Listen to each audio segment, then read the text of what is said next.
King of Britain was slain by Vortigern. His sons Ambrose and Authur made war on their father's slayer. The usurper was killed, and Niagara became king. But when he died, Authur ascended the throne. Authur's chief counselor was the wizard Merlin, a man possessed of great magical powers. He could read men's destiny in formation of clouds. He could see into the future and cast powerful spells. Authur trusted Merlin in all things, and when one day Authur saw the shape of a winged dragon marked out in the sky, Merlin told him that this meant one day Authur would have a son who would achieve greatness far surpassing that of his father. From that time, Authur called himself Pendragon, meaning dragon's head. To encourage peace among his nobles, who had until recently been at war, Authur summoned everyone to a great feast at his court. Among those gathered was Glorose, the king of Cornwall, and his beautiful wife Ingrid. Authur immediately fell in love with this woman and began sending her gifts daily. Soon she grew troubled at the attention the king was paying her. Ingrid begged her husband, "Let us leave the court, husband, for I fear the king's favor can bring us no good." By the next day, the Duke of Cornwall and his wife returned and departed. When Authur discovered their flight, his rage knew no bounds. Blind to all-consuming desire for Ingrid, he interpreted the Duke's departure as treason. He gathered an army and besieged the Duke of Cornwall in the well-fortified castle of Tintagel, where Glorys had sent his wife for safekeeping. The days went by, and Authur's infatuation with Ingrid grew stronger. "I can think of no one but Ingrid. How can I ease this torment?" Authur asked Merlin. "You are a magician. Tell me how I can win her." "I have the power to bring this about," said Merlin, "but there is a price to pay." "I don't care what it is," said Authur. "I must have her." Merlin explained, I know it's getting racy, isn't it? Merlin explained how he could cast a spell whereby Authur would take on the appearance of the Duke, in which guise he might lie with Ingrid. "It is destined I do this for you, but by doing so I must claim that the child is to be born of this union. Within an hour of his birth you must give him to me, and I will rear him in readiness for his great destiny." This Authur promised to do, and with evening fell Authur in the shape of Glorys, who was admitted to Ingrid's chamber. The child was conceived that night. But at the very time that Authur was with Ingrid, the Duke of Cornwall was making a surprise attack on the king's forces, during which he was slain. When the news of Glorys' death was brought to Ingrid, she was deeply troubled. How could her husband have been with her when all reports said he at that time was dead? She kept these thoughts to herself. Authur, now victorious, came to woo Ingrid, and when the time of mourning had passed, he asked Ingrid to be his wife.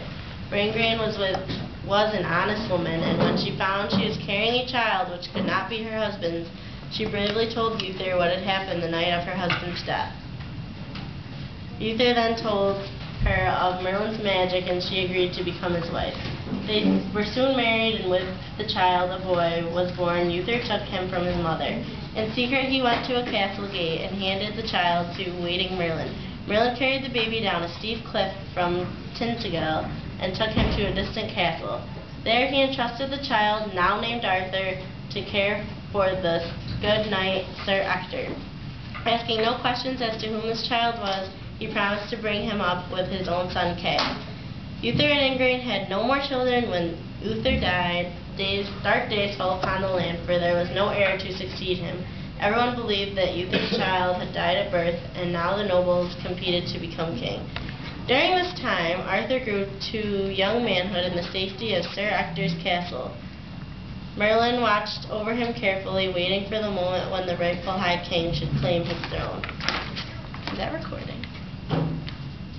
Is it? Mm-hmm. Are you sure? Mm-hmm. Oh, okay, good. Kay was dubbed a knight. Arthur became his squire and went with Kay to his first tournament. However, in the excitement, Arthur forgot to bring Kay's sword to the tournament ground. Arthur then remembered seeing a sword which was strangely embedded in a large stone in the churchyard. Rather than return all the way to their lodgings, he went to this place effortlessly and drew the sword from the stone.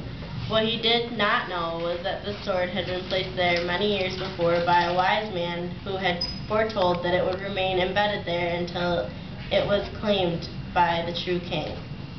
A crowd of astonished knights gathered quickly to see who this boy was who had freed the sword, for in the past many of them had tried unsuccessfully to claim it. Now it was the time for Merlin to reveal who the youth was. He drew back Arthur's sleeve, and there, plain for all to see, was the mark of a dragon on his arm. This mark proved Arthur was indeed the son of the last King Pendragon, the son thought by most people to have died in infancy. Many proud kings and knights, not surprisingly, scorned the right of his apparently low-born youth to be king. Instead, they declared war against him. Arthur's foremost adversary was the great warrior, King Pellinore. When this king brutally killed one of his loyal knights, Arthur determined to avenge the death.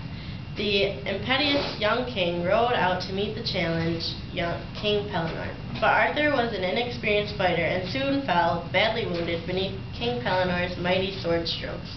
As Arthur lay stricken, his sword broken, King Pellinore moved in to kill the upstart king. Meanwhile, however, Merlin had been watching from the combat from a hiding place, and seeing that Arthur was about to be killed, he cast King Pellinore into a deep sleep.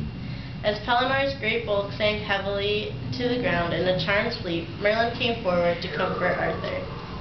The magician's glittering gray eyes were for once dimmed with sorrow and with concern for the welfare of the young king, but he knew he had not the power to heal him.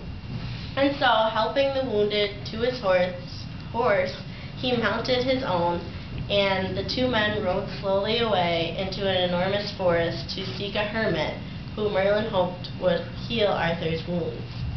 They found the hermit in a small stone house, bent over a fire watching a boiling pot. Great bubbles broke slowly on the surface of the liquid inside, and the air was filled with the aroma of herbs. The hermit added more berries and twigs and leaves. The steam would rise and change color. He turned to see who entered his dwelling and did not seem surprised to see Merlin. The birds told me that an old enchanter and a wounded knight were coming towards me, and I thought it must be you, Merlin. Who is the youth?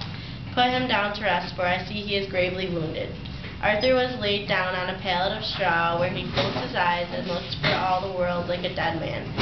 Merlin crossed the floor to the hermit. They looked at each other, both knowing that Merlin had a favor to ask. This is Arthur, the noble son of Authur Pendragon. This is not the time that he should die. His life has long to run, but unless you give him aid, all the glories which his life holds will be lost. Even though I am a powerful magician, it is not in my power to heal him. That is why I am asking you. In 3 days we must continue our journey, for we must reach the lands of Avalon. Therefore we will meet the Lady of the Lake, who has a special gift for Arthur. I see you love this young king, said the hermit, and it is my fortune to possess the skills to heal him.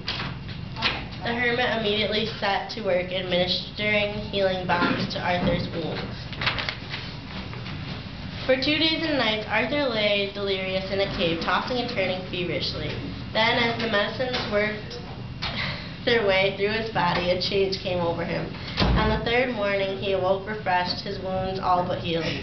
Arthur, you must get up, said Merlin, seeing him awake. Today we have a long way to travel.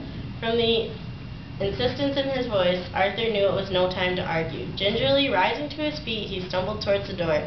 He looked round to thank the hermit, but his benefactor was nowhere to be seen. Outside the hermitage, the air was chill. Shivering, Arthur wrapped his cloak closer around him. Merlin gave a low whistle, at which their horses came forward from among the trees. The two men mounted. Merlin whispered in the ears of the horses, and with an answering whinny they cantered forward. The horses seemed to know exactly where they were going. As they made their way through the tall trees, through thick undergrowth, across narrow streams and up mossy banks, they never faltered. Their speed caused considerable breeze, and as they galloped, Arthur seemed